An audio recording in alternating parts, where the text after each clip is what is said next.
We are back with another high ticket sales role play. We are going to jump into a sales role play for a salesperson, somebody that is not making the money they want to be making in sales. Jeremy's going to be the closer for sales training, and Don is going to play the prospect here. We're going to go through the discovery, going to peel out all the things that you need to be doing in your discoveries, and ironically, the things that you may need to be doing as a salesperson to go to the next level, to close more deals, to make more money in sales so that you can buy the life that you want to buy. It all comes down to developing your high value skill set, which as a salesperson is learning to sell people. The more you develop your skill set, the more money you'll get paid. The more money you get paid, the more life you can live. So without any further ado, Jeremy, kick us off with your opening question. Okay. Hey, Don. So I'm curious. I've got your application and I've gone over all those details. I'm curious, in your opinion, what's the biggest challenge that you're having with closing deals right now? I think I need to do a better job of I guess, digging into their pain and creating urgency. Okay. Anything else? I mean, I think objections, but I think a lot of times the objections that I'm getting is kind of a result of this. Okay, gotcha. So you're losing deals to having objections because you're not able to develop the sense of urgency by not going into the pain. Is that correct? That's what I think, yeah. Okay, gotcha. And so we're just almost halfway through the month of July. Let's just look at your numbers for the last 3 months, starting with last month. So how much income did you earn last month? Last month I was like right at 5,000. Okay. And the previous month? Previous month was a little lower. I think it was at like 4,200 that month. Got it. And then how about April? It was just under 5,000. I think it was like 46 or 48. So I probably average right around 4,500 to 5,000, right in there. Okay, gotcha. And how long have you been stuck at that 5K mark? I would switch that, Jeremy. Is there a different way to ask that piece of data? So far, so good. Okay. Slightly different. And the reason I don't want to phrase it in that way is whilst you're using that question to gather data, the phrasing of the question is very similar, if not almost identical, to a question that we want to keep in our back pocket, which is the how long has this been going on question, because that's the expander question. Okay, you've been at this thing, you've had these problems, you're in this emotional state, you can't pay for your wife, you can't do this. How long has that been going on? Yeah, that's why I want to kind of keep that phrasing out of the equation. Okay. So that when I drop it later on the call, it's like whoa, we haven't talked about expanding that. Now, what you do need to know is what you're asking, because you need to know, okay, he said averaging 4,500. How long has that been going on? What's a different way that you can get to that piece of data instead of just asking how long has it been going on? Well, how about if I just ask, okay, how long have you been on this offer for? Perfect. How long have you been on the offer, or how long have you been in sales? Okay. Yeah. Either of those. Okay. I want to phrase it as almost background information as opposed to elongating the pain. I want to keep that question for later. Does that make sense? Yes, sir. Right. Keep going. Good stuff. Okay. Thank you. So Don, how long have you been on this offer for? About a year and a half. Okay. 1.5 years. Hang on. How do you feel about that timeline, Jeremy? I feel like that's a long time to be on an offer. If he's making 5K a month right now, I need to know how much money has he been averaging basically for the last year and a half. 100%. We need that data. But remember, when we're gathering the data, we're not just looking at the other person's data. We're coming across to the other side and standing next to them and feeling the rain, feeling the storm. I felt the same thing as you. I was like, oh, fuck, a year and a half. Now, I'm not going to say it like that to the prospect, but you're going to hear it in my tonality. So say that to me again. You were like, oh, well, I'll do the question and say the same thing. Okay. And how long have you been on this offer, Don? For about a year and a half. A year and a half? Yes. Okay. Got it. Notice the difference. Yep. I'm going to hold you on that. Mm-hmm. Slight, because I'm not going to judge you, but I'm judging that data. I'm like, "Ugh, Mm. that doesn't sound very good." Right. And that's what's going to start heating things up, pulling in Okay. the vacuum for Don to have to step in it. Okay, Okay. keep it, Jeremy. Good stuff. Okay. So a year and a half. How long have you been at that 4 to 5K range over the last year and a half? About the last 3 months. Great question, Jeremy. Great data. I want to pull it back to a more open-ended version of that question. It was an open-ended question, but Okay. there's an even more open version that's going to have to make Don fill in what's going on. You said, how long have you been at blank number? Okay. He's going to just give you, well, 3 months, 6 months, this month, blah, blah, blah. It's quite, quite Can narrow. I throw some out there? Go for it. Can I say, okay, how much have you been averaging prior to the last 3 months? Could do that. Okay. What about this? And before Don answers, just hear the question and think how much, how broad can the prospect, the salesperson's answers be based on my question? Okay. Okay, Don, so you've been on this offer for a year and a half, and recently we've covered the last 3 months, you've been averaging 4,500. How has your income compared to that over the last year and a half? How has your income compared to that over the last year and a half? Oh, it's been up, it's been down, it's been a roller coaster, it's been this, it's been that. And what that's going to do, we're going to start tilting from pure numbers to him getting a bit emotional about it, because he's now having to story tell rather than give you numbers. He's going to have to walk you back through the story of what's been going on for a year and a half and go there. Whereas what he can do right now, which is good because we want to just keep the prospect, line by line. Right now, he's just giving you facts. This number, this number, this number, this month number. We now want to try and start building it more into what the hell's going on as a story. Does that make sense? Yep. Good Yep. stuff. All right, keep going. Okay. I feel like that's kind of a leading question. How How's it has been? your income been over the last year and a half prior to the last 3 months? Well, I mean, I was averaging about 7,500 to 8,000. So in the last 3 months, I mean, we've had some different things happen as far as lead flow and stuff like that. And so, yeah, that's kind of why I'm feeling the pinch. Understood. Okay. And let's talk about, I understand that lead flow has, played an impact and made you feel this pinch. Let's talk about your individual performance. What's your closing ratio for June, let's say? Personally, Um, Jeremy, just Yep. pause. Okay. I would have got a little bit more data before we shift into a different conversation. Because Okay. what we've got is the last 3 months, and we've got that there was a period, I don't know when, I don't know how Mm-hmm. long for, Okay. somewhere within a year and a half where he was making 8,000. Mm-hmm. Personally, I would want to know when was that and Okay. how long for. And let's say he said that was 6 months ago and it was for 3 months. Fine. Well, now I've got that period 6 months ago for 3 months. I've got the most recent 3 months. Well, what the fuck was going on for the first year? That's Mm. still a pretty large time period. Yeah. I still Understood. want to know because I want to know his Okay. experience currently. And the reason for those that are like, well, is this not the past? It's the past continuous, meaning he's still in this situation of not making the money he wants to be making because he said he's struggling with pain and he's struggling with the urgency and therefore getting objections. I want that history because it's going to allow me to quantify it.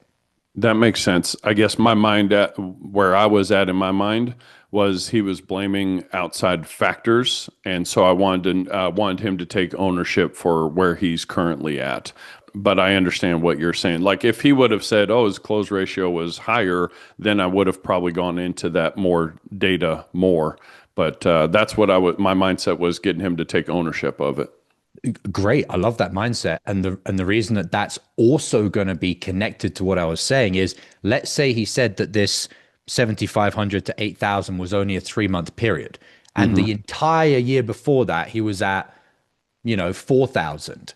Well, it's starting to get a little bit harder for him to hide behind, oh, it was just this random change in the lead flow and change in the offer. It's like, quite frankly, Don, and I'm saying this as the prospect Don, not the real Don, you've sucked at sales for a year and a half. Like you can say you had a little bit of a up moment with some leads, but basically we've covered your entire time on this offer. and you've never been making any decent money, even when you're saying the leads were good and things were better, if this was the data that he gave you, you've never made more than $8,000. So how are you now going to justify it's the leads when you've never been able to make any good money? And then the slight out that the prospect could say would be, well, it's the reason I've never been able to make money is because of the offer. Fine, if you want to play that game, how easy is it going to be for me to say, so why have you stayed there for a year and a half? Like, we're just locking down anything that he can use as get out clauses. Does that make sense, Jeremy? Yep. I would have just got those extra 2 bits of data. Keep going from there. Okay. So help me understand, when were you making around 7,500 to 8K a month, Don? Well, when I first got started, I mean, I was obviously just getting acclimated and stuff like that and kind of learning the lay of the land. So the first month or two, I think I was right around, 4,000, 5,000. But then, in that third month, I think it was, is when, I kind of, hit my stride, I guess, and, bumped it up. So I guess for about a year, yeah, it was probably about 2 or 3 months, just kind of getting ramped up. And then for a solid year or so. Okay. So for a year, you were making 7,500 to 8K a month. Am I understanding what you're saying? Yeah. Okay. And then for the last I would lean on the pain a little bit more on that, Jeremy. What could you say? What are you really thinking when someone says, I was making 7.5 to 8K for a year? Yeah, what I'm thinking is, okay, well, let's fill in the final gaps. I understand the first 1 to 2 months, he was making 4 to 5K when he was first getting started learning the offer, understood. And then for about a year, he was at 7 to 8K, but there's still like a 2 to 3 month gap where up until April, I want to know what he was making there as well. So that way I have the full picture of how much his income has gone like this. Yep, absolutely. Let's fill in the picture. What can we add on it in addition to getting that extra data about the 1 year bit? I mean, I want to hear what's the difference, in his opinion, what's the difference in the leads for that year versus now? What happened to the leads in the last 3 to 6 months? Put in the chat, anybody, if you have a different suggestion. This could be some very interesting data here. Put in the chat. Finally, Yuri, good stuff.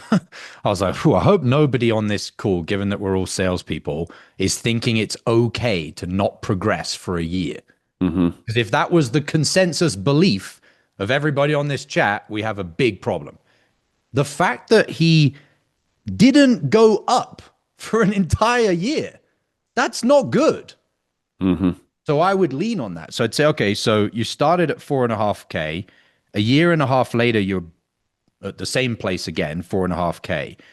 And for an entire year in the middle, you were at 7.5K and you didn't make any financial progress. Is that accurate, Don? Yes. Notice the difference. And I'm not leading. That's the data. Yeah, exactly. And it's basically the question. It's basically my third question that I asked, but now it's more powerful because we have more data over the last year and a half. True. Okay. Personally, in many cases, unless there's a piece of data that you're missing that could make your hypothesis potentially incorrect, strike while the iron is hot. Meaning, he just said the bit of information about, for a whole year, I was at 7.5K. The iron is hot. Strike now. If you need to gather more data, priority-wise, striking while the iron is hot is a higher priority than gathering more data, unless you don't have enough data to strike the iron. That's what I was wondering Does that too. make sense? I was wondering if I had the iron hot enough by not having enough data with, like, for example, the lead flow was an excuse that he used. So I almost wonder if I struck while the iron's hot right now, he could say, well, the lead blah, blah, blah, or whatever. Hey, I had less leads, but I was still making 8K or something. And then being able to, so that's what I'm wondering is if I don't have enough data to strike yet.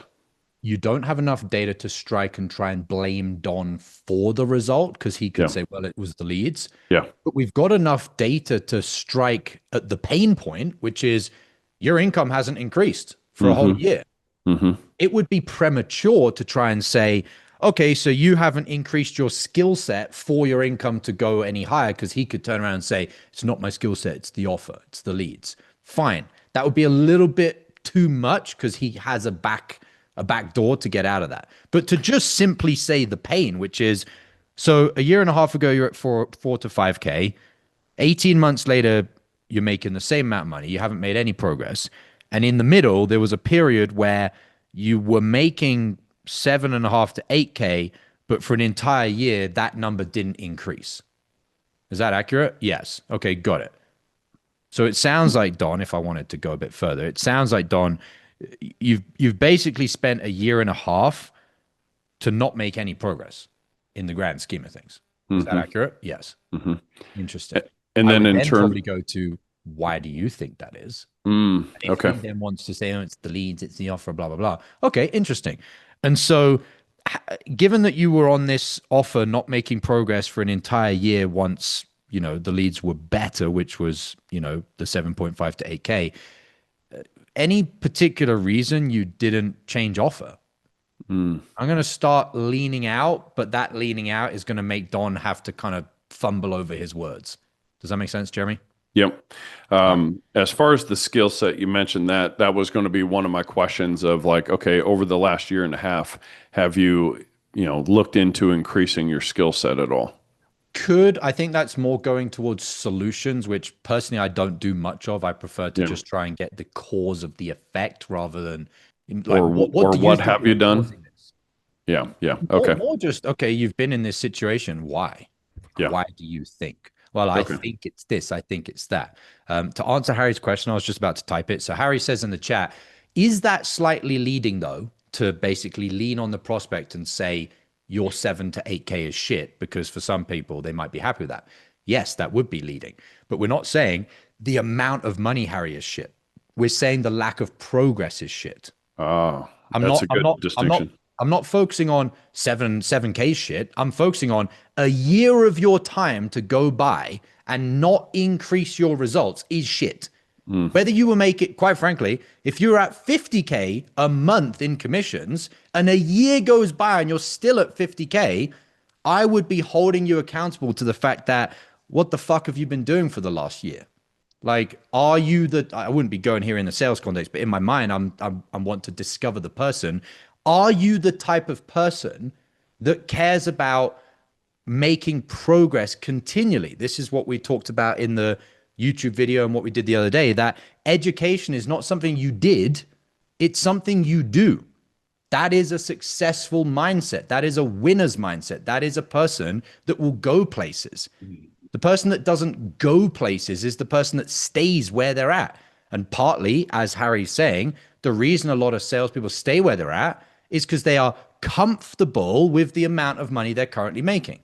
You shouldn't be measuring how much money you're making, guys. You should be measuring how much you're improving the amount of money you're making. Are you moving forward? Why is that the thing you should care about? Because the only variable that you can't buy back is time. So if time is passing by and you are not improving your results and therefore your life experience, you are failing. You are not succeeding. Make sense, everyone? Okay. That's good for the people watching the YouTube content. I know. Okay, got it. All right, so let's go back to where we're at. Okay, so let me recap here and make sure I understand where you're at, Don. So you have been on this offer for a year and a half. You started off making about 4K.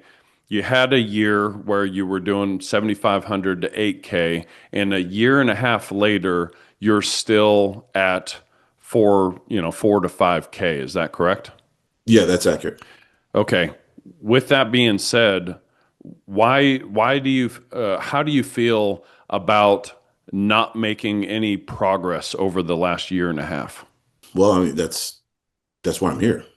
Okay. I'm not clear on how that makes you feel. Well, I don't like it, and I want to change it. Okay. What specifically do you not like about it? Well, I mean, I don't like the fact that Pause. We're leading more into a conversation, which I've said before, where you know the fucking answer. Don't ask. Well, I don't though. Yeah, I don't. I want to, I want him to verbalize why he's not happy with it, And that's why I'm leading. I'm just Most using his words to let him open up a little bit more. most people, everybody knows why not making progress is not enjoyable because you're not making progress. It's Okay. as simple as that. But there is a question in there that we don't know the answer to. And I'm genuinely confused and genuinely curious about it. You asked What in the has he previous done to try to make progress? when, specifically when. I mean, over the last when he was doing 7 or 8K, when he was when he was there for a year, at what point was he? At what point did he get to? How long has he not been happy with the progress he's been making? What you were saying before was better. So the Okay. previous question you said, which you then kind of double tied down, but you don't need to double tie down. The previous question you said was something like, how do you feel that for that year you didn't make any progress? And he Yeah. said, I don't feel good. That's why I'm on the call. You Right. then wanted to go into, well, why don't you feel good about not making progress? That's too far into, we know why he doesn't feel good because he's not Okay. making progress. How What's about like more important, what? Oh, sorry. Go ahead.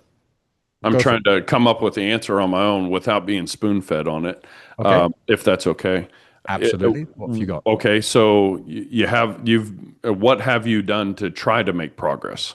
We've got to be specific on the timeline. And Okay, we've got to okay, tie it to the context of what the prospect just said. Listen to this, Jeremy. okay, Okay, Don. So you said that the reason you're on this call is because you didn't make progress and you're not happy with that. So what I'm curious about, Don, is was there anything specific that you were doing during that year where you didn't increase your income at 7.5 to 8K? Was there anything you were doing? Look at what that's doing, Jeremy. If he turns, let's play both options out. He turns around and says no. Well, now he's contradicted what he said to you 2 questions ago, which is, I don't like making no progress. What we care about more is prove what you're saying with your actions, not prove what you're saying because you're going to give me fucking war and peace on why you don't like making progress. You could just tell me some bullshit fairy tale. Nobody yeah, cares. yeah, Prove it to me with your results. If he turns around and says no, we're now pretty close to the point where we can start hammering him, okay, leaning on ownership. Okay, Don. So you say that you're the type of person that doesn't like not making progress. A year and a half has gone by, you haven't made progress. But if I'm understanding correctly, during the year when you were at 7.5 to 8K, you weren't making any progress, but you weren't doing anything about it. Is that accurate? And my tone of is that accurate is like hmm, I'm basically saying you just contradicted yourself, but I'm going to make it sound like maybe I missed something here. Maybe it's me that is the dumbass that didn't connect the dots here. That's my kind of, I know you contradicted yourself. You know you contradicted yourself. But if I tell you, you just contradicted yourself because I'm pushing towards you, you're going to pull away. yeah, I'm going to pull away and be like, Don, what the fuck? Like, I'm scratching my head. I'm confused. What have I missed here? Am I a fucking idiot? And Don's now going to be like, oh, well, I can't turn around to him and say he is an idiot because no, I just contradicted myself. So he's going to have to lean in. Let's play the other option. Yes, I was doing blank, blank, blank. Interesting. Okay, what specifically were you doing? I was doing this training, this thing, this thing, this thing. Okay, got it. And how many hours were you spending on that? And he says 40 hours a month, which I'm picking an extreme number to show it wasn't his lack of effort. okay. So for a year, you spent 480 hours on blank, blank, blank training, yet you didn't make any progress. I mean, you're now 6 months after that. Have you come up with any reasons why you think that is? Hmm. Oh, I think it's because I was training objection handling and tonality and scripts and word tracks and blah, blah, blah. Interesting. Why did you come to that conclusion? Well, I came, and now he's selling himself on the solution that you're about to sell him, but Hmm. he's doing it all through data gathering. Does that make sense? How that line of questioning is so much more productive than tell me why you're the type of person that doesn't like not progressing. It's like, ugh. Yeah, We that know does why make people don't sense. like progressing. Yeah. Okay. All Okay. right. Fair enough. Keep going, I Jeremy. guess in my mind, what I was thinking was kind of in context with that YouTube video about not educating that some people, losers, like we talked about, don't focus, they don't have that growth mindset. And so that's where I was kind of going with that. But I like your question a lot better with tying it into the context. So We want to know, does someone have the growth mindset, fact or fiction? And okay, how do you know fact or fiction? What has been your behaviors? yeah, It's like exactly. the Versus phrase, what he's saying. it's like the old phrase, show me your habits and I will Hmm. show you your future. Hmm. Don't tell me what you want for your future. Oh, I want this and I want the house and I want the car. Going off on a quick rant to the YouTube members watching. If you're saying you want the life that you could live as a salesperson, you want to make more money, what does your habits look like? Do you have a high level mentor? Are you in a high level community? And are you taking massive action on regular training? If the answer is no, then your habits are telling me what future you actually want. You can tell me the words of what you want, but they're bullshit. Your habits are showing how bad you really want it. And that's what we're doing with a prospect on a call. We ask them a general question. What do you want? I want this. Okay, cool. Now I'm going to validate it. And then we get, most likely, because the prospect's not where they want to be, a contradiction. You said you want this, but you're doing this. Why? And now the prospect has to, and this is a key word, guys, reconcile the difference. You make the prospect do the reconciliation based on two sides of the data that are contradicting each other, as opposed to you trying to lead the prospect to blank answer, and then they'll just fight back against you. Does that make sense? Absolutely. Awesome. I'm having a little aha moment. So when we recap, Do all you want to right. share? Do you want to share now? What's the aha moment? Well, it's the habits in the future thing. I say I want 100K, right? I hit that 50K month, and what have my habits been over the last 6 months? I've been just chilling and enjoying 25K a month, and it's like instead of like I'm taking naps and stuff in the afternoon, just if I don't have anything on the calendar, cool, it's kind of a chill day. Rather than okay, what can I do to actually grow my business? What are the habits that are proving to you and myself that I actually want this? So that's the aha moment. The other one is tying in that it's not the lack of money that they're making it shit. It's the lack of progress. Because when we were on the line of question, one of the questions I was thinking about asking him was, what's the most amount of money he's ever earned before? Because if he's made 15 to 20 grand a month and he's on, 4 to 8K a month, like why is he here on this offer? But if he's never made 8K a month, he might think that, hey, that's really good. I know where I was when I first hit six figures. I thought I was pretty good. Yeah. Then I started making 40 and 50 grand after I invested in coaching and stuff a month. So anyway, Just one additional thing on that, when Jeremy says, what are the habits? And that shows you the future. And Jeremy's phrasing was, what am I showing to myself? What are my habits showing to myself as far as I want the future? Going to the spiritual side, guys, what are your habits showing to God or to the spirit or to the universe that you want? Because you're not just having to look yourself in the mirror and say, am I actually showing myself that I do want this future that I'm telling myself? You've also got to remember a lot of success in life comes down to what most people call luck. It's not luck. It's a reflection of the luck that you're creating. And if you're not luckily finding the unicorn offer, luckily finding that your prospects are good prospects, it's because you're not telling the universe with your actions that you actually want those things. And this is why it becomes compounding effect. The more you actually do the things that you're supposed to be doing to get the future you want, the more the future starts coming towards you. And it's like you've got the present and you've got the future. And you're moving towards the future by doing the right activities. And the future then gets closer to you. And you're pulling from both ends. And that's where things meet in the middle and they happen very fucking quickly. Whereas what most people are doing is going, oh, I say I want this future, but my habits aren't actually going towards there. And if you're being honest, the future then gets further and further away from you. Because it's like, well, you're showing me the complete contradiction that you want this thing. And God's like, fuck you. If you don't actually want this thing, I'll go give it to someone else. I'll take it away from you. You don't want it, so I'll go put it somewhere else. yep. Everything is attraction or rejection. Things are either going towards you or going away from you. They don't just sit in the same place, guys. You're either pulling it towards you or pushing it away. And the thing that does that is, what are your actual habits? Not what are you telling yourself you want. What are your actions telling yourself and telling the universe that you actually want? All right. Keep going, Jeremy. Okay, just to remember where we were at, recap, Don. I think we just asked you that you've been basically stuck, and you're a year and a half later, you're still here. I asked you, how does that make you feel? You said that, you don't like it. So I'm going to ask you, so during the year when you were at 7.5 to 8K a month, was there anything you were doing to make progress, to make more than 7.5? Go ahead, Josh. Beautiful. Flip it to glass half empty. Okay. So what was there anything that you were doing over that year when you were stuck at 7.5 to 8K to try to make progress?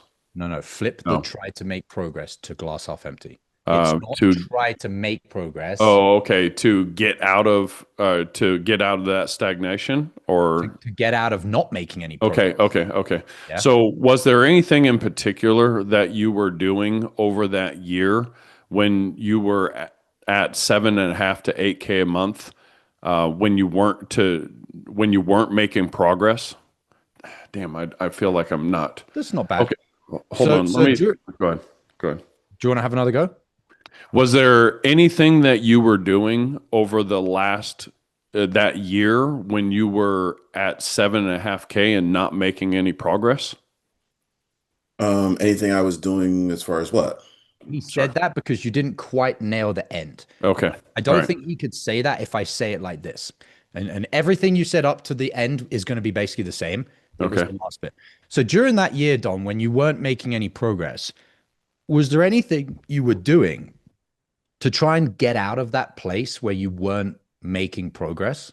No, nothing in particular. No. Okay. So is there any particular difference between you were quite content with going through a year of not making any progress 6 months ago to now telling me and telling yourself that you're no longer willing to not be making progress? Is there any difference between then and now? Well, I mean, yeah, I mean, the difference is my income went down. Okay. So to make sure I'm clear, are you saying that you want your income to get back to 7.5 to 8K, and so long as it stays there indefinitely, that's totally fine? Or is anything different? Well, I mean, no, I mean, I wouldn't say I want to stay there forever. No. Okay. It's just that, when you're making a certain amount and then your income goes down like, 30 or 40%, something's got to change. Okay. So what's changed with the drop in the income that now something has to change? Well, I mean, I've got bills, I've got, a family to support, and so, losing 30 to 40% of my income, that's just not sustainable. Why is that not sustainable? Again, I got a family to support, I've got bills to pay.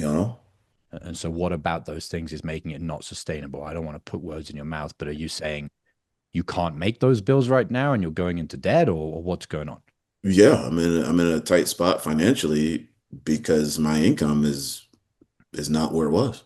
And how does where your income is now compared to your expenses? I mean, it doesn't cover my expenses. So Okay. now, having to put things on. Pause. You notice how Don's trying to wriggle out of it. He's telling me things, but he's not telling me the detailed, I am poor, I am going into debt. And you've got to stay on the prospect, guys, until they actually have to lay it out and put themselves on the line. Like, I need Don to specifically say, or I'm not moving on from this point, what the actual problem is. Oh, I'm pretty tight. Well, what the fuck does that mean? Yeah, I was I'm tight. thinking. So, I was thinking as we were going through this, I wanted to ask him when he brought up the bill specifically. Okay, so what exactly are your monthly expenses? And then connect the dots and draw the conclusion from there. 100%. You Okay. need the data. You need the left side and the right Yep. side. Mm-hmm. Yep. The only Okay. difference is part of what I'm doing by not just going straight to that question is I'm starting to turn up the heat, not just with the questions, but with Don realizing, like, don't fuck around. Hmm. And it's like there's a caveat to you just saying, okay, what's your expenses? On one hand, you're putting his feet closer to the fire because he now has two comparable numbers, his input and his income and his expenses. But on the other hand, you're actually taking him away from the fire because you're now doing the work for him. Okay, Okay. what's your numbers? It's this. It's like having an accountant that's doing all your accounts for you. Sure, it means you're more accurate on your accounts than if you weren't doing your accounts. But it's a better option if you're like, okay, I better look at my own expenses, my own things, and see where I'm fucking up my financial literacy.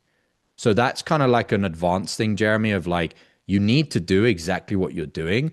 But because I'm getting the vibe, and why I'm getting the vibe is because he was perfectly happy to not progress for a year.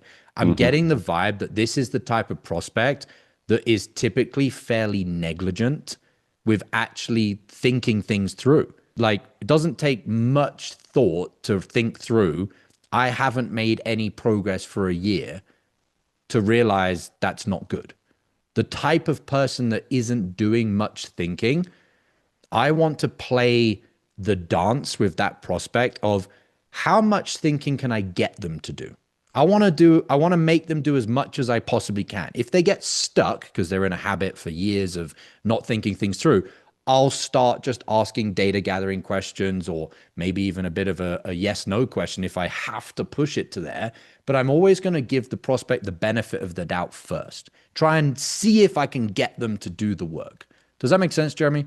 Yeah, yeah. Okay. As you were going through the question, the questions.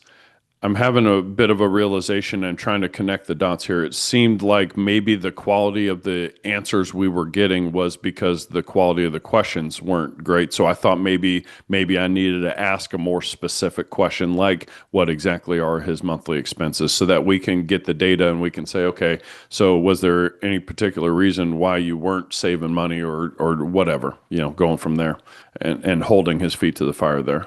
Yep. But so I guess the lack of connection is, when do you know when if you're not getting the answers that you need to get? When do you know if it's due to my lack of quality questions versus like ramping up the heat and turning up the heat and getting him to open up and think? It's usually down to your fault if it goes into one of two categories. Prospect is confused with what you're asking, or the Hmm. prospect is going off into a different conversation or terrain of conversation because what you're asking isn't relevant. Okay. So long as they're not confused, and so long as it's not this is irrelevant, your questions are probably fine. It's that the Okay. prospect needs to step up the game and have a bit more participation in the Okay. conversation here. Okay. Now, obviously, there comes a fine line of, fuck me, they're just not participating. I'm having to drag them over the line. Hmm. Well, then you start turning up the heat a little bit and trying to move the conversation forward. But it's like a lot of things. I'm trying to think of an example where you can do certain things in life that have a speed up effect, but they have a consequence as a result of that. And so you have to look at your situation and go, are things moving so slowly that I'm willing to do the hack to speed things up, knowing that there'll be a repercussion? And it's like you've got to look at that and think, okay, this conversation is just really not going anywhere. I'm going to try and speed it up by asking more pointed questions, maybe a bit of leading, maybe a bit of Hmm. offering suggestions. But Right. what I'll tell you is that that is going to be building up a repercussion of lack of association and ownership by the prospect, that you may have to come back around later and overcompensate for the fact that you've lowered the investment and the engagement of the prospect. So it's almost like, okay, what I need to do right now has precedence. So I'll do what I need to do now to get the conversation moving. But later on, I'm going to have to come back to something that I created a problem by the methodology that I was using. It's like, I'm going to create a YouTube video on this, but a simple thing is salespeople that want to increase their income by getting handed a bunch of word tracks. They may, and they probably do, increase their income from where it is now temporarily because they didn't know what to say. And now they've got some things up their sleeves, which are written on a piece of paper, what to say. But there's a repercussion of that, which is they start getting bored of selling. They start feeling inauthentic with how they're selling. They start checking out from being present on the calls. And even if they're still using the word tracks that they were using 6 months ago, they become less effective because now the prospect knows this closer isn't even present. They're not fucking listening. They're just reading off their word tracks. And so a lot of things in life, we look for the short-term gain, and sometimes you have to take it. Sometimes you need to take it. Sometimes you choose to take it. But there's always going to be a repercussion later on down the line that you're going to have to come back around and now solve the fact that you're bored of selling, feel disingenuous selling, and are actually turning off your prospects. And now your results go down.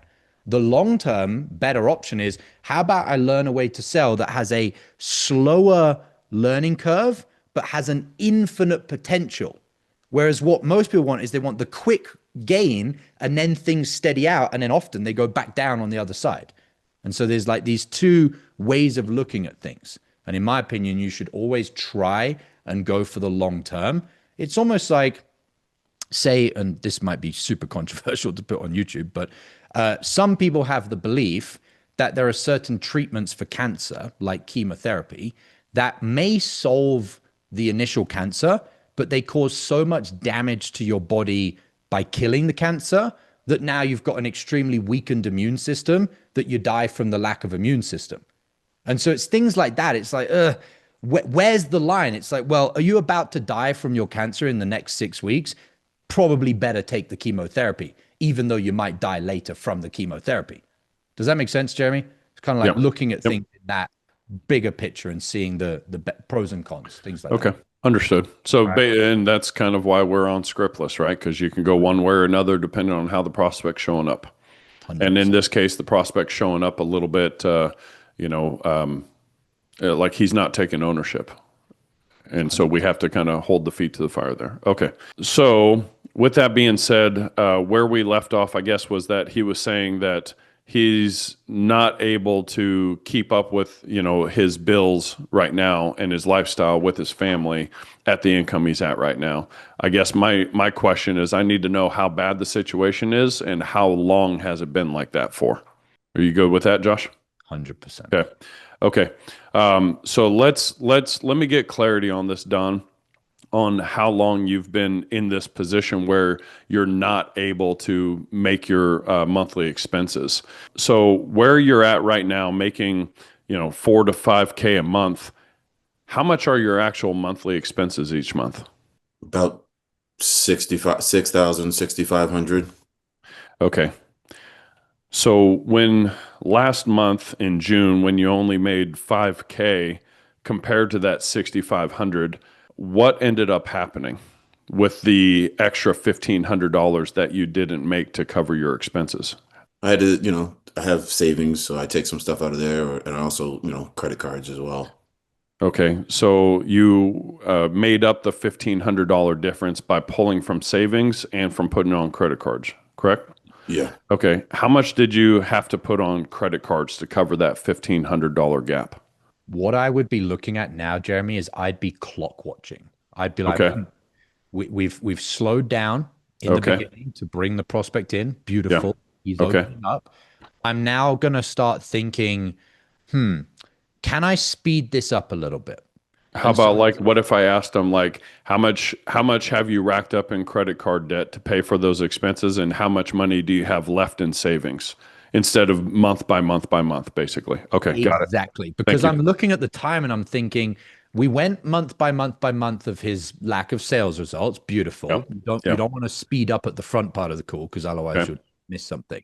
But now we're probably, if this hadn't had the training in between, we might be 8 minutes into the call now. Okay. Like we're like a third of the way through max discovery time. Yeah. So I'm looking at that and thinking, okay, you nailed it, Jeremy. I'd just be thinking, okay, got it. So what you've been doing broad strokes is using credit card and using savings. I might ask one additional question there. What would that be, Jeremy?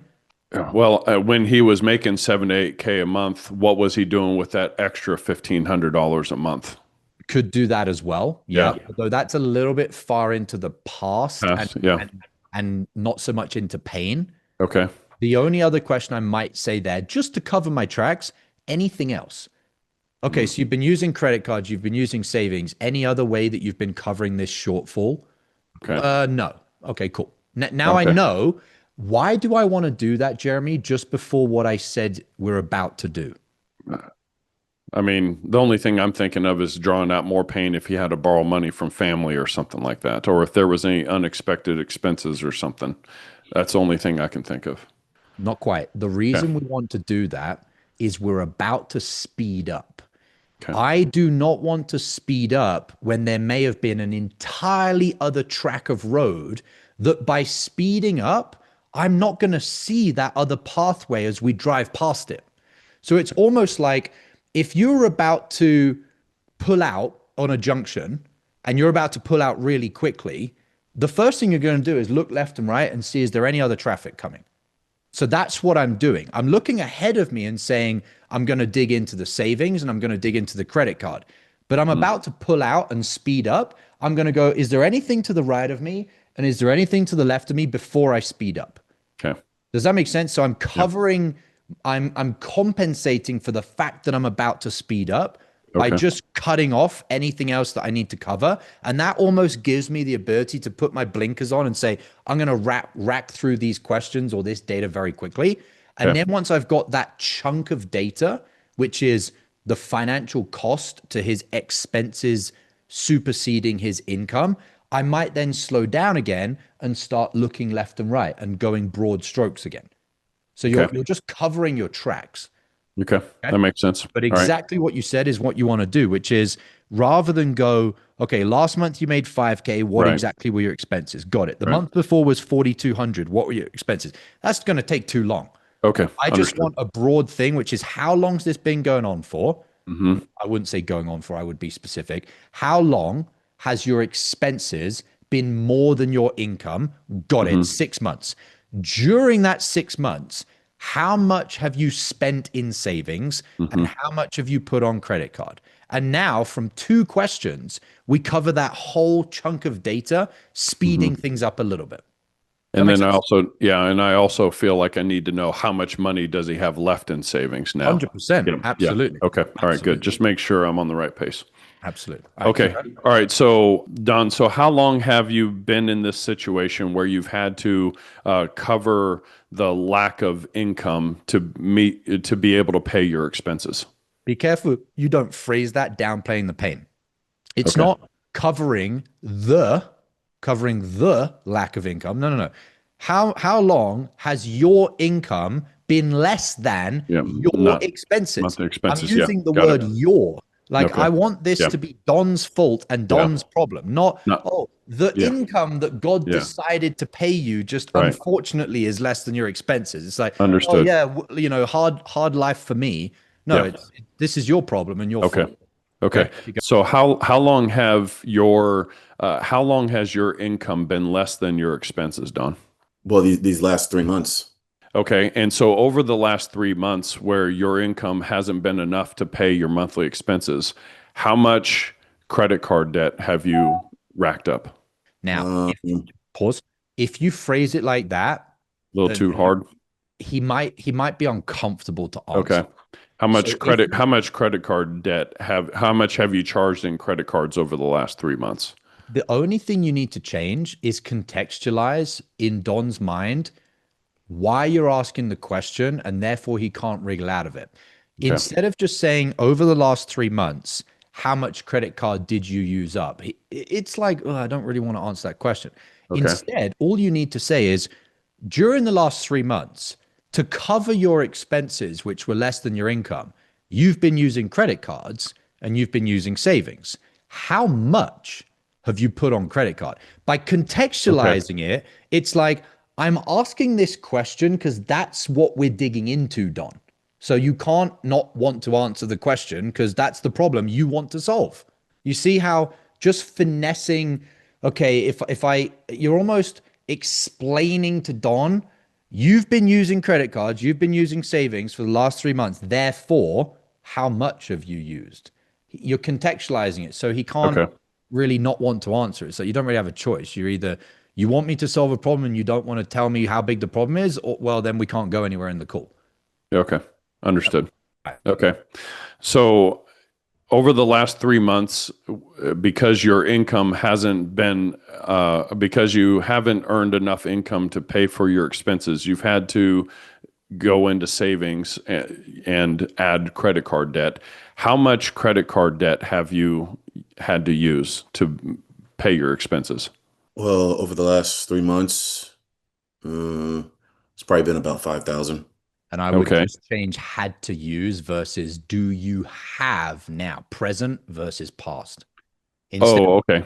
over the So last 3 months, how much credit have you had to use? Nah, not so no. good. Over the Okay. last 3 months, how much credit debt have you accrued?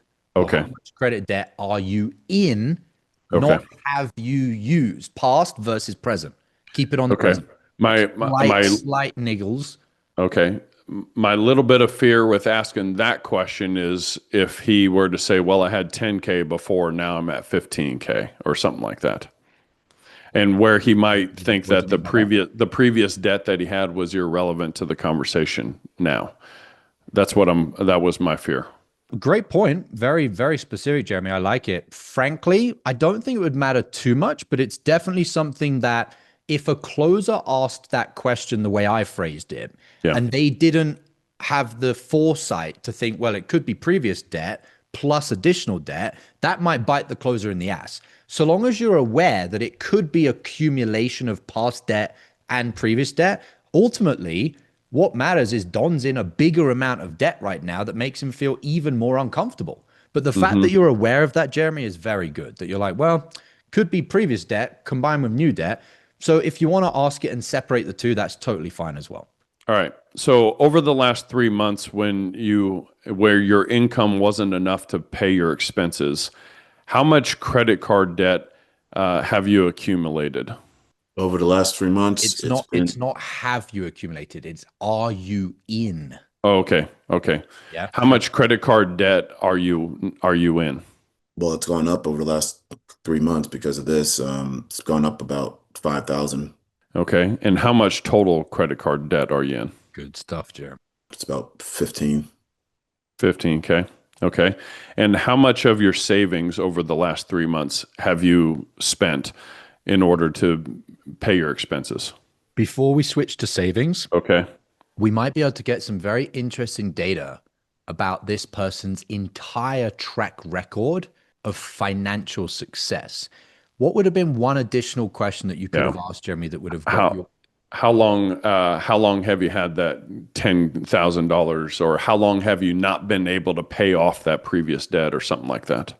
Could be that, but that's splitting out the questions a little bit more than necessary, a little Okay. bit too granular. What I Okay. care most about is where did that come from? Hmm.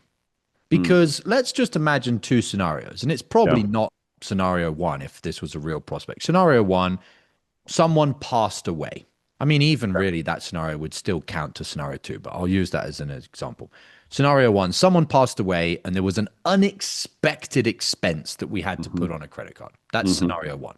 Right. Scenario two is, well, if I'm honest with you, Jeremy, in the past, about 2 years ago, I was unemployed and I had no income and I had expenses and blah, blah, blah, blah, blah. In other words, same shit, different day. Yeah. You do not have a solid track record of making more money consistently than your expenses. Now, what I meant by part one or option one is basically the same as option two is, oh, we had an unexpected expense. Well, that wouldn't be an issue if you had a better income. Right. So they Exactly. both roads lead Yeah. to the If same you had place. 100K in savings because you're making 30 grand a month or whatever, you wouldn't have had to put it on a credit card. That makes Yeah, sense. Right. And I get the context of that. Okay. So mind if I dig into that? go for it. Okay, so you've added 5K over the last 3 months to make those expenses, and you have a 15K total. Where did the previous 10K come from? The previous 10K in credit card debt. Yes, sir. Yeah. Yeah, there was just things that we had to buy for the kids and stuff. So and we didn't have the cash on hand, so we used credit. Okay. Over what period of time did it take for you to accumulate that $10,000 in credit card debt? I don't really know. If I had to guess, it would probably be probably over the course of a year. Okay. Is that the year that you were making 7 to 8K a month? Yeah. Interesting. And that's a good example, Jeremy, of where just stopping on the interesting is enough. Like you probably don't need to dig any further because this is starting to feel uncomfortable for this prospect. That was very finessed. Well done. That was very Thank you, good. sir. Thank you. So because there's a part of me that wanted to say, okay, if his monthly expenses were at 6,500 to 7K and he was still racking up credit card debt over that year, like I kind of need to know. There's a couple of things that are going through my mind here. Is just his like mental model of the financial makeup. I feel like I need to ask more questions on that and What do dig you in feel, on that. what do you feel you are missing as far as things that you need? Well, okay. Was his living expenses the same over that last year as it is now? Did it go up because he made more money? Has it gone down now? Is there any particular reason why he wasn't able to, put money into savings, let's say, or instead of living off credit card debt? How much money did he have in savings? Like it just to me, it just seems weird that he would be racking up credit card debt when he was making the best money. You know, he was making more money than he was living on. Then if you're confused and you're also curious about that, you can just ask it with a broad general question, which is, okay, so what I'm curious about, Don, is there any particular reason that it seems like wherever you've been in terms of your income, you've never been able to cover whatever you need to buy. And now he has to paint a broad stroke as far as, well, I've got a gambling addiction, or yeah, I make money, but then, I have inconsistency in my income, or I have a bunch of periods of time where I'm unemployed. We want to keep this a little bit broader because otherwise we'll be starting to be his financial planner and Yeah, we're getting into like we're actually fixing the problem. right. What I want to get into as far as broad is this the last year and a half, or is this beyond that? Right. And by beyond that, what I mean is your Mr. Prospect inability to earn more money than you are spending something that has historically been a consistent error for how long? Yeah. How long has it been? Right. Yeah. Yeah. Because now we're really starting to tilt the pain into ownership, which Hmm. is he can't really hide away from the fact that, yes, he's in pain and he's in a shit financial situation, but clearly he's not been resolving this for life, for his lifetime. Hmm. Yeah. Yeah. Hi, Jeremy, keep going. Okay. So help me understand this, Don. When you were making 7 to 8K a month, what were your living expenses during that time? I mean, about the same, really. Okay. What I'm curious about or confused about is why were you having to add more credit card debt over the last year when your income was exceeding your expenses? Well, I mean, we had some unexpected things come up, and so it wasn't budgeted for. Okay. Like So, what? like I said, it's just different things like for the kids and stuff like that. So, Okay. And you've also mentioned that you've had savings that you were tapping into in order to help uh, to cover the lack of income. How long has that been a problem for you to where you're not making enough money to be able to pay for your expenses? I mean, really, I think it's really just been the last 3 months. Okay. But it was also happening during the year as well. I think that would potentially happen, potentially on a real prospect, because you used the word expenses. And so in his mind, he's not viewing the unexpected Yeah. random Right. purchases as Right. recurring expenses. Okay. So So if like you just phrase the question slightly different, you'll capture both things. You could have just said, so how long has it been, Don, that the amount of money you've been making has not been able to cover anything and everything that you need to pay for? including those unexpected expenses. That covers that basic. Okay, fair enough. Yeah. Okay. Okay. And I like how you delivered it really slowly there. That was good. Okay. So how long has it been that your income has not been enough to cover all of your total expenses? I mean, if you're including the stuff as far as going on the credit cards and stuff, I mean, it's been about the last year and a half, yeah. Okay. Would tie So, that down, Jeremy, and double confirm if that year and a okay. half is accurate. Okay. So prior to the last year and year and a half when you started on this offer, were you able to earn enough income to be able to pay for all of the expenses and not have to accrue credit card debt? Very good, Jeremy. Yeah, well, because, before I got on this offer, my wife was working too. So Got it. Okay, got it. So is your wife not working now? no. Okay. So for the last year and a half, the entire financial burden of being able to provide for your family has been solely carried by you.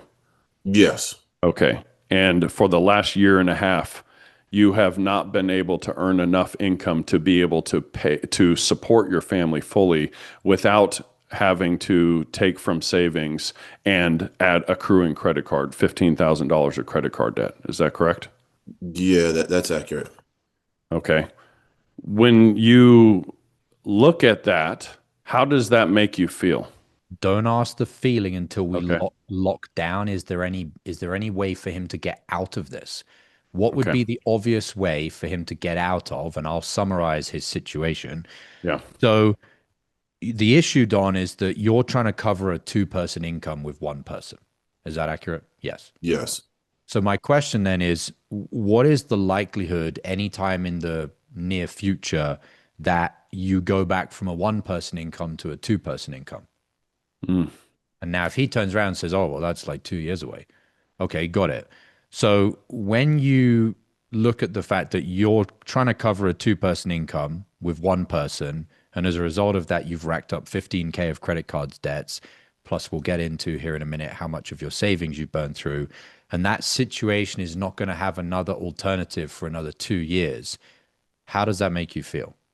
Okay. I'm gonna hold my how do Yeah. you feel question Okay. until there's no other outs, Okay. because he doesn't have to face the music of how it feels Mm. if in his mind we haven't explored the fact that they could just go back to having two people covering a household income. Yeah, and that's what I was thinking about when I asked the how does that make you feel? I was wondering if that was going to lead him to ask to say something. Well, my wife and I have talked about her going back to work or something. Absolutely. The only problem is you've then burned that question. Yeah, understood. Or Tactic. because it's scriptless, you can ask Yep. it 5 times if you Yeah. need to.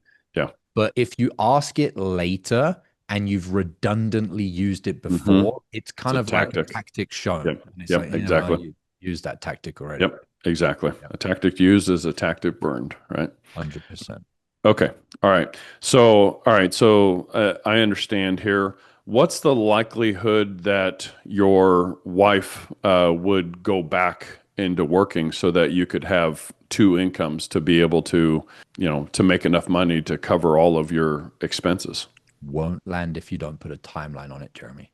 Oh, okay. So that's why you asked the question, what's the likelihood in the near future? Yeah. Okay. All right. Got it. All right. So, Don, what's the likelihood in the near future that you would go from a one person income household to a two-person income household? I mean, at this point, unless something changes, I would say it's actually pretty likely. Pretty likely. Yeah. Okay. When you say pretty likely, have you had conversations with your wife about the current financial situation? Yes. Okay. And how do you feel about her having to go back to work because you were not able to earn enough income to support the family yourself? You're trying to sell. You're trying to get Uh, him to, you're trying to get him to say, "Oh, I don't want that." And uh, because you've got a hoped for outcome, at least for me, that's fairly experienced with this, it's obvious. So don't try and sell. Just be curious. Now, two people in the chat, or no, sorry, one person in the chat put the obvious next question, which was when. Okay. All right. That would have just very easily gathered you some more data. And let's just play out Don's direction so I can show you, Jeremy, that it really doesn't matter where he goes. Let's say I say to Don when, and Don says, oh, in the next 4 months. Okay, cool. And when you go back to a two-person income, do you have a surplus on a monthly basis when it's two of you making the money? Let's just imagine Don says, oh, yeah, there's like an extra 10K. Okay, so 4 months from now, you'll be back to a place where you're making 10K more than your expenses. Let's just say over the next 4 months, the additional shortfall that you're going to have to cover, and I'm going to make up the numbers here, guys, is 2,500 a month. So in 4 months, you've had a shortfall of 10K. You're already at 15K. By this point, we would have probably wanted the number in savings that he's already burned through. But let's how much credit card does he have left to tap into? Because what if he's getting maxed out? Yes, but I want him to have to tell me that's the problem rather than me lead to that question. Okay. So let's see how this would go. Let's just forget the savings now, just to keep the numbers easy. So that would be $25,000. Now, if I'm understanding correctly, Don, 4 months from now, you would have been able to recover that in just 10 weeks. Is that accurate? Yes. Okay. So can you help me understand, I guess, what's the issue? Now, I've just gathered data and got to a point where I'm like, I don't know why we're on the call. In other words, you're going to have to do the work for me, Don. You notice how that's different to kind of trying to get to, oh, I think the reason that he's on the call is because he doesn't want to send his wife back to work or whatever. It's like, maybe, but you're literally throwing darts at a dartboard trying to hit the bullseye with a blindfold on. Yeah. Like you might, but it's pretty unlikely. I'd rather just try and say, I'm just going to walk up to the dartboard and just put the dart in the bullseye from like 2 centimeters away and be like, wow, look at me, I hit a bullseye. So it wasn't that hard. I was just stood in front of the dartboard. Yeah. Right. That makes sense. Keep going from there, Jeremy. You can go back to where I started or wherever you want to go from. Okay. All right. So, so it's pretty likely. When do you think that she would be able to start working again and start earning income? In this case, because we're using it as a tie down, we don't want to say should. We want to know more planned. Because if you say, when should she go back? And he says 3 months, there was like a fissure or a fracture in the definitiveness of what he said. Now, when you're trying to tie something down, you don't want fractures in the definitiveness of it. So you can just say, okay, and when is that planned for? Oh, that's 3 months from now. Okay, got it. Now he's laid a line down that is my tie down. Does that make sense, Jeremy? Yeah. Yeah. Okay. So when will she go back to work then? Can't say will because that's that's still planned. Okay, and when is that planned? Okay. And when is that expected to happen? Like anything that's like more towards it, like unless something crazy happened, this is the D-Day that we've got in mind. Okay. All right. When is that planned for? I mean, we've just kind of started talking about it, but it would probably be sometime in the next 3 to 6 months. Got it. So I'm clear on the credit card situation. I need to know also the savings. You've had to dip into savings for the last 3 months. How much money do you currently have in savings? Right now, it's about 10 grand. Okay. And what was it 3 months ago? 3 months ago, it was probably about maybe 13, 14. Okay. So in the last 3 months, you've accumulated $5,000 in credit card debt and $3,000 to $4,000 in savings. Let's just say $3,000. Okay. So that's personally, just for simplicity, I would have done 4K, Jeremy. Do you know why? Okay. No. Because I was trying to give them a little bit of credit, to make it look like I'm not trying to be salesy, but that's always the best method. Yeah. But on top of that, 5K plus 4K is 9. 9 divided by 3 gives you a nice easy math. Okay, so I would have just said, okay, ballpark in the number, that's 9K. Okay. Over 3 months, which is that's about 3K a month, right? Okay, so basically over the last 3 months, it's been about 3K a month that you haven't earned enough to cover your expenses. So over the next 3 to 6 months, that would be another 9,000 to 18,000 you would be losing over the next 3 to 6 months. Is And that then, correct? and yes, and then total that on top of what it's already been to give him the biggest Right. number. Right. Plus you've already lost 9K. So over the next 3 to 6 months, you'll have lost 18 to 27K. Is that correct? And I just wouldn't phrase it as the word lost, Okay. because as we've got higher resolution Okay. of what has been lost, you want to replace the word lost for the higher specificity, which is blank credit card debt and blank amount of your savings gone. We want to use credit card debt and savings gone instead of just a Okay. generic Total lost. Okay. catchphrase of the word lost, because Okay. we're getting higher resolution. Does that make Okay. sense, Jeremy? Yeah, I believe so. So over the last 3 months, and if your wife has to go back to work over the next 3 to 6 months, you'll have added up to $27,000 of credit card debt and depleted your savings account for that total amount. Nailed it, Jeremy. Good stuff. Or am I on the right track, Don? Yeah, I mean I guess I just never stopped and added it all up, but yeah, that sounds right. Okay. Let me jump in. Oh, I'm curious, Don, what had you added up or thought about that led to being on this call? Now, watch what I'm doing. Pause. I'm going to explain it. yeah. When someone says, and I've said this on other trains before, I never thought about it. Sure, guys, they never thought about it with as much resolution as you've just given them. But they didn't just wake up one day and go, oh, look, there's a call on my calendar. I'm supposed to talk to this sales training guy. They booked in the call, guys. And so, what I want to do is I want to remove this from this external disassociation of, oh, I hadn't really thought about it. Yes, you had, motherfucker, because you booked in a call. Now, I'm not going to say it like that, obviously, and I'm not going to explain, yeah, you probably hadn't thought about it in this high resolution, blah, blah, blah, blah, blah. But I want to bring Don back to the captain of his ship. You had thought something, which is why you booked this call. I'm curious, what had you thought? I don't want Don to abdicate this thinking to me, the closer, because it's not useful for me to be the one holding the power. I want Don to be the one holding the power, because then at the end of the call, he's the one that has to make the decision. So anytime someone says something like, oh, I hadn't really thought about it. Okay, interesting. And when you think about it now, how do you feel? Got it. Now, I'm curious, Don. I know you said you hadn't thought about it, but obviously something had come up that you booked in this call. Anything particular that had come up? And I can go back around, but I always want to bring it back to you booked the call. You need to take ownership for what's going on in regards to your actions, which is you turned up to this call and you booked it in. Does that make sense, Jeremy?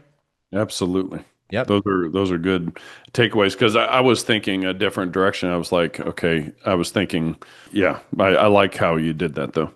Okay. So when you think about that now, how does that make you feel? Not good. I mean, it's really why I'm here, because I realize the situation is, the income just is not, it's just not enough.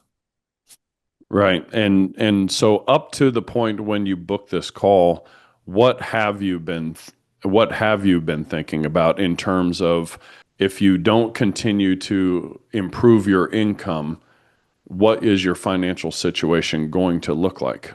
That Well, I mean, I feel like that question was kind of confusing, Josh, and I was seeing the look on your face. But what I was trying to get at was what had he thought about that caused him to book this call? Phrase it like that. Better question. Okay.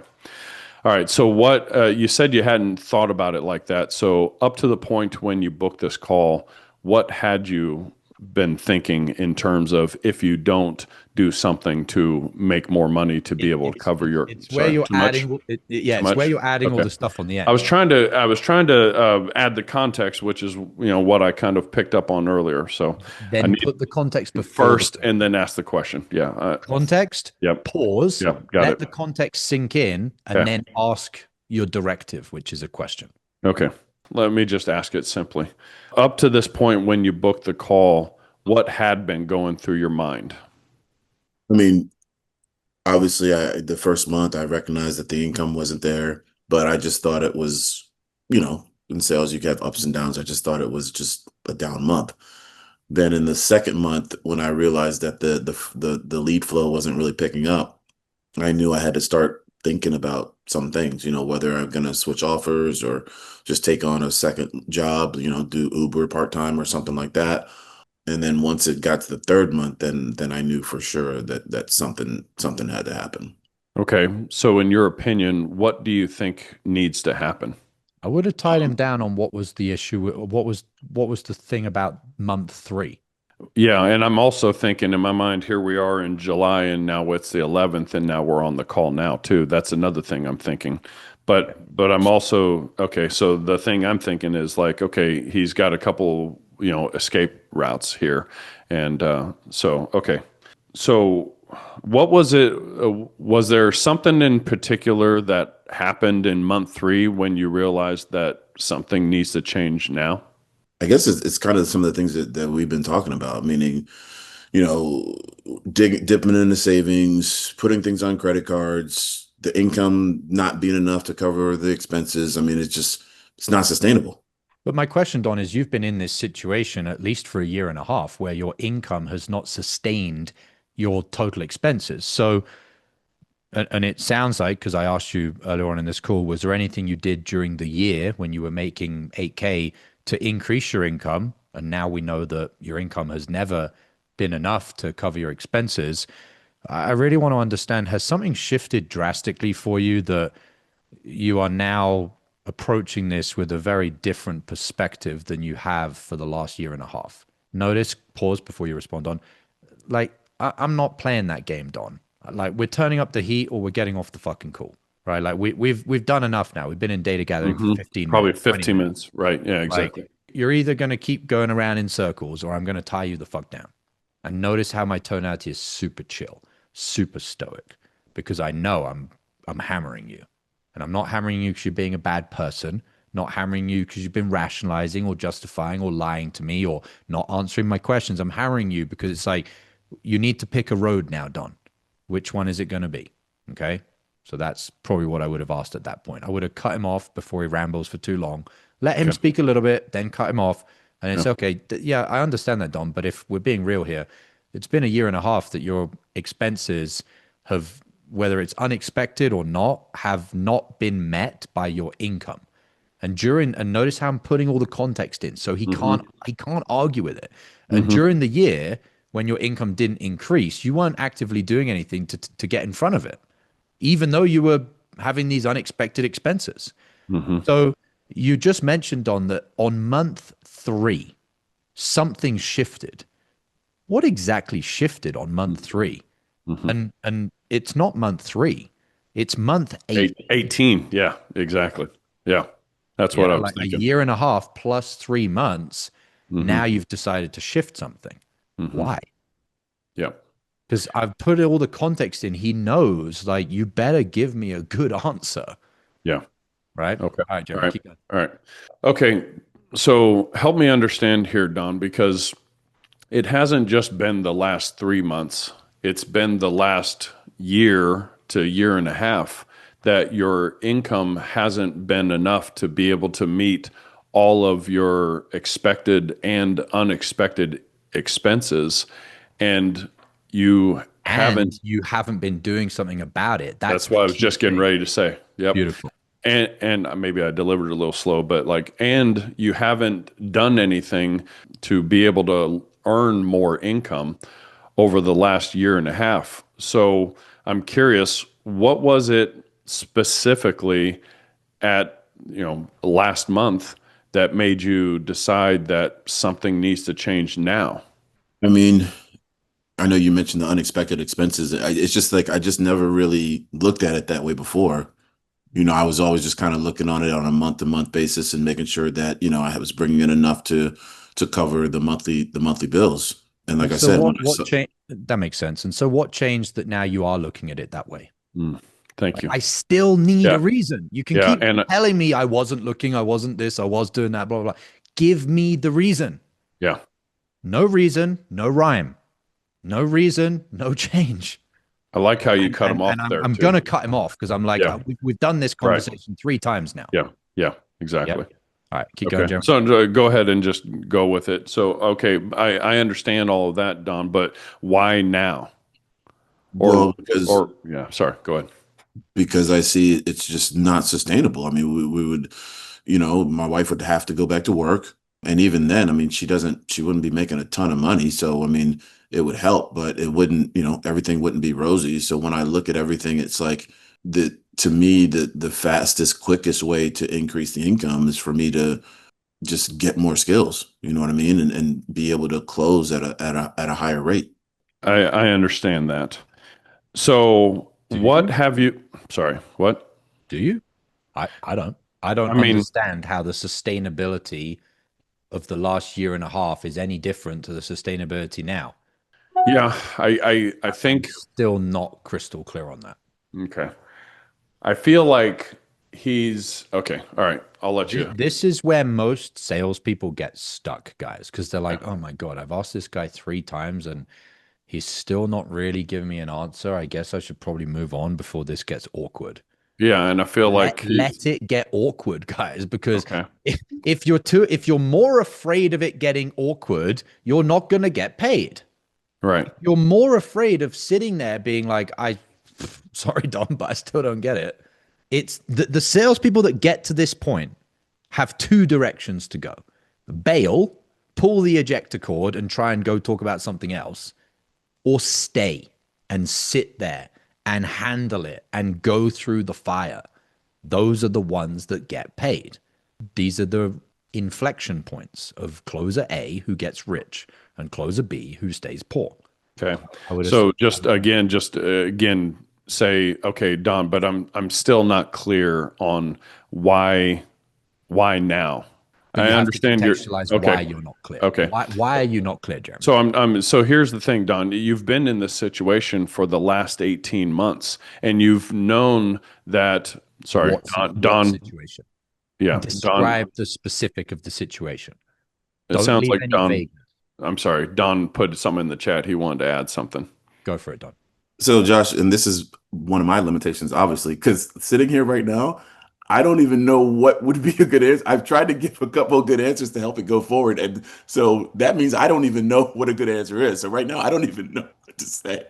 Totally fine. So, like a good answer would be there has to be a turning point. And a Yeah. turning point specifically is you've mentioned as the prospect that the issue is lack of sustainability. And But he's you've had been a in this, conversation with his wife about it as well. yeah, it could be Yeah. that, but Yeah. we don't want to assume that. What I Right. what I want to get Don to explain to me is it's been this position of unsustainability, hence why you've been dipping into credit cards and savings when unexpected bills come up for 18 months. So, what has changed? The situation, which has always been unsustainable, has now been recognized by you to the level that you need to do something about it.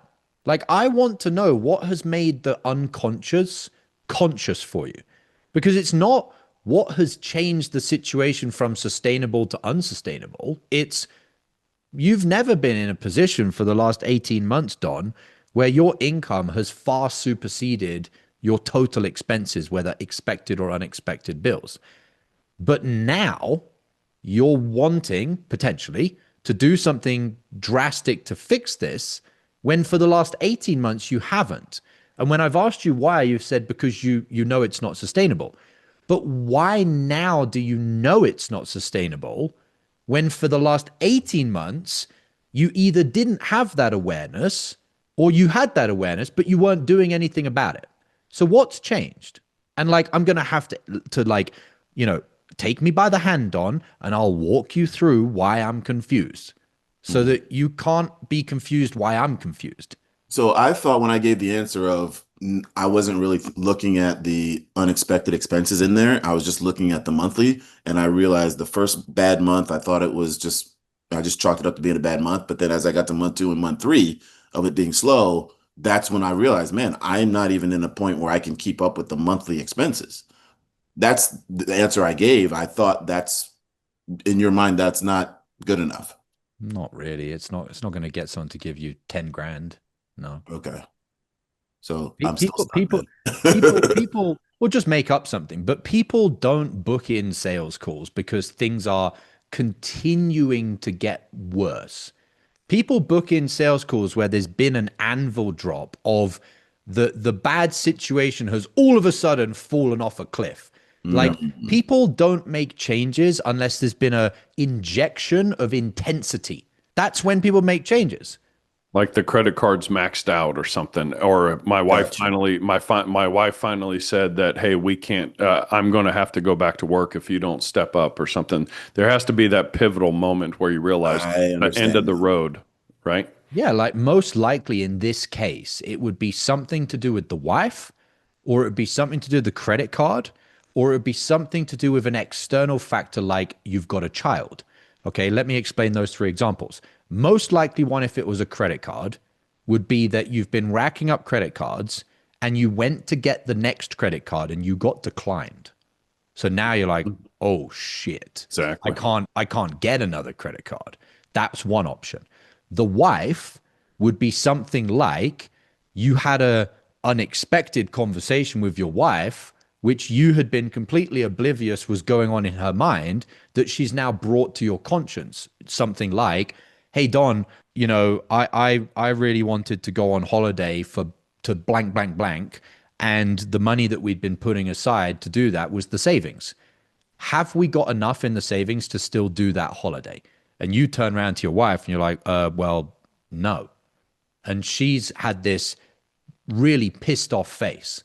And it was the face looking at you, and you're like, oh shit, my wife's actually pissed off. That was the turning point.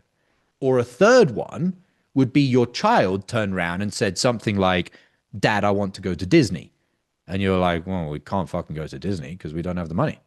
Maybe you said that to the child, maybe you didn't say it to the child. But the point is, there's got to be one of these inflection points. Mm. You just going 18 months with not taking it seriously to make sure you're crushing it financially, that doesn't change anything.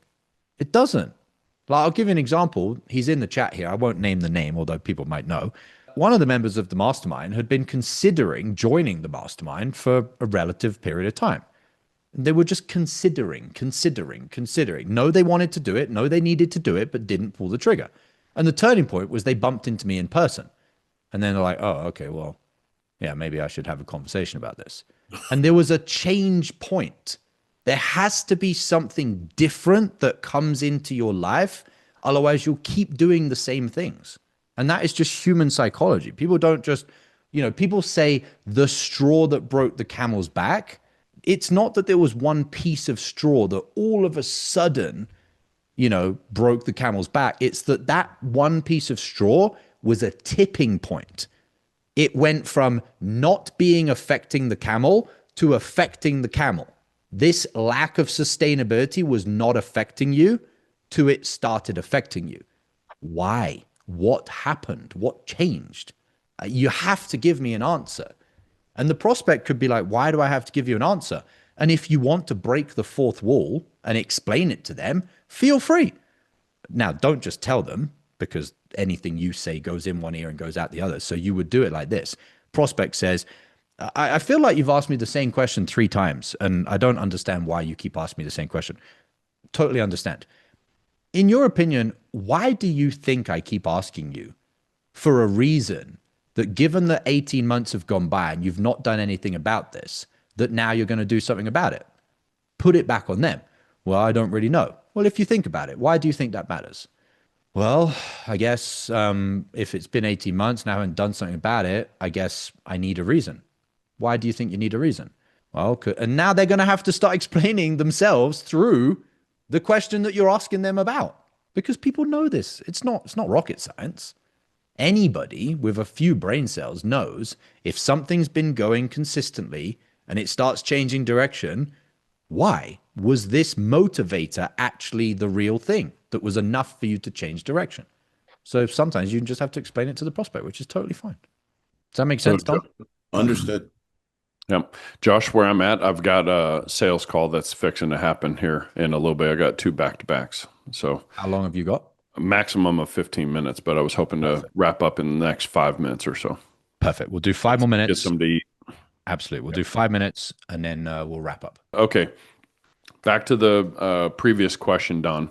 I'm trying to even mentally, it's hard to start and stop like this. So No worries. basically, it was the summation of over the last 18 months, you haven't been able to earn enough income to be able to not only pay your monthly expenses, expected and unexpected, but to be able to put money away for savings to increase your family.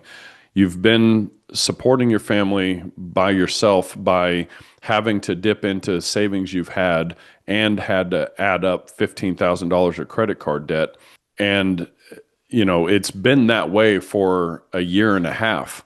Was there a pivotal moment that happened when you said in this third month you realized that it can't go on like this? Well, I mean, I was looking at over the finances and seeing that over the last 3 months, I just wasn't able to.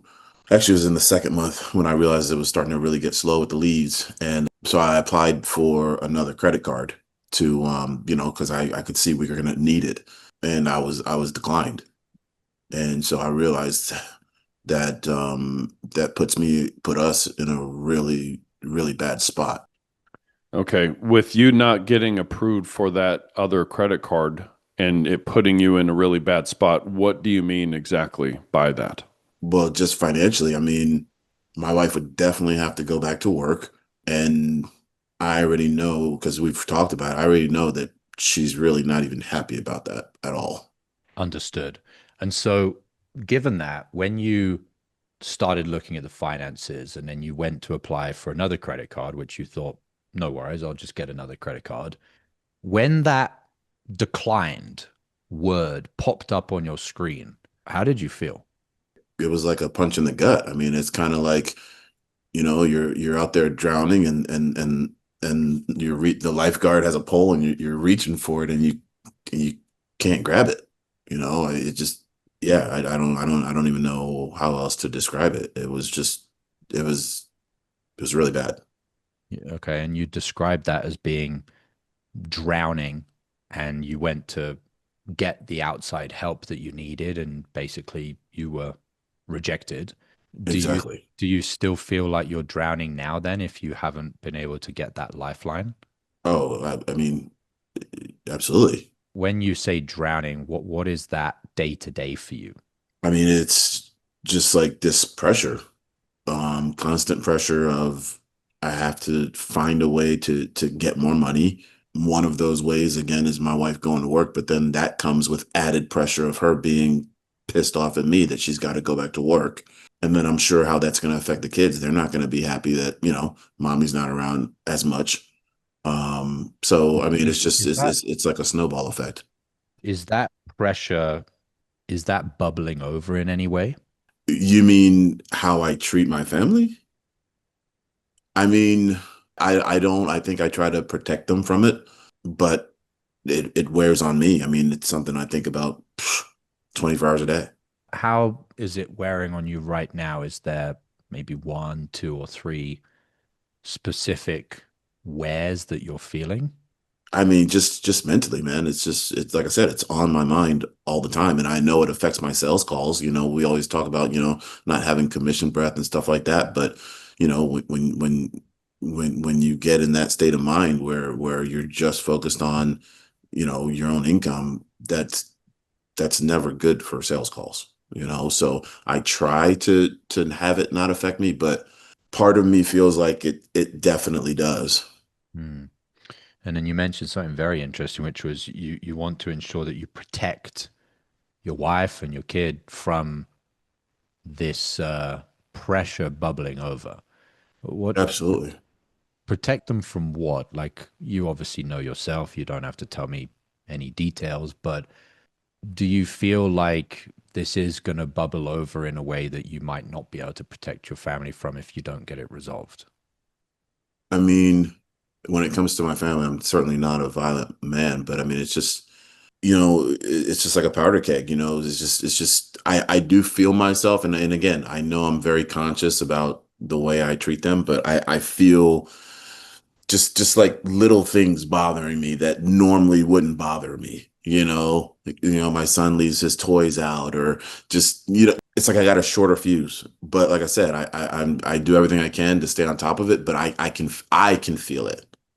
And with that shorter fuse, it sounds like, with all respect, that it's a ticking time bomb for you and your family. It feels that way. Yeah. Are you willing to keep your family around a dangerous explosive any longer? No. No. How long do you think the fuse is if nothing changes? I Pause mean, before you speak, Don. Notice what I'm doing, guys. Lucas said, how much longer? I'm not saying how much longer. I'm saying, how long is the fuse? I'm using his language, which is his imagery, in the context of the question, how much longer? Much more powerful. All right, keep going, Don. Jeremy, do you need to bounce? I will. Yeah. Yes. All right, awesome. Yeah. I'll keep Thank going with you. Don. I'll see you in a Thank you, bit. sir. Appreciate you. great job, Jeremy. Thanks, Don. Appreciate Um, you. Thank you. All right, let's keep going, Don. yeah, We've got another I 10 can't minutes.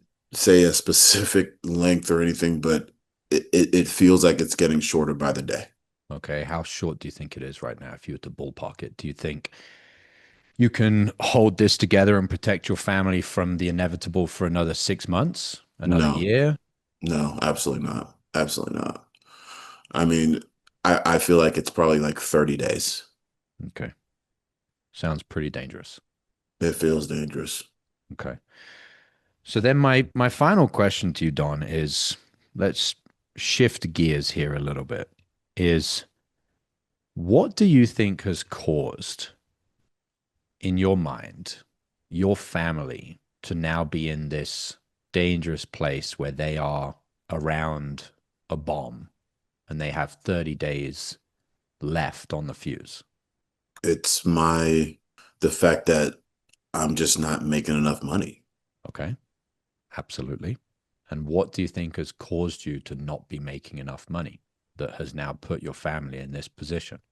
I guess I would say, I think about it now. I mean, I should have been making a call like this probably 6 months ago. I mean, just not being proactive enough and taking the initiative to change the situation before it came to this kind of breaking point.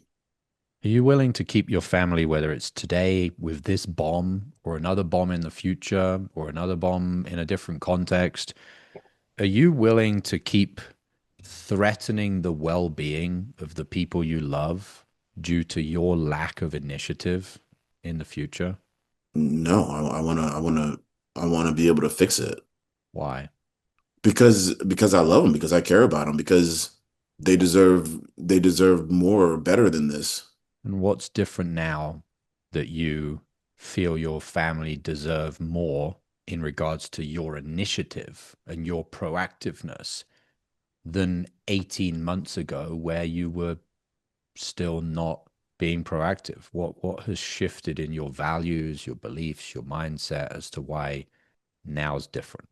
I don't know. I just look back and I feel like I had my head in the sand. Like I wasn't aware of what the actual situation was. And when you think about the fact that you putting your head in the sand and being unaware, consciously choosing to be unaware, has now put your family in this position, how does that make you feel about yourself? Like shit. I Why? mean, I'm supposed to be the one that's protecting them from these things, and now I'm the one endangering them. I'm the cause of these things. Are you at the point where you're no longer willing to be the person endangering your family and actually shift into the proactive man, the man who takes initiative, that is actually protecting your family? Absolutely. When? As soon as possible. Next week? Next month? Next year? When is that? Well, I mean, depending on what you got to show me today, I mean, and assuming I can, swing it financially, I mean, today. Let's just say that what we go through later on is not really aligned with what you're looking for. What are you going to do then? I have no idea, but I have to do something. Okay, so you don't know what you'll do, which is understandable. But are you telling me that whatever it is, you're not going to let another day go by that you're not proactively, with initiative, moving forward on solving this problem? Exactly. Okay.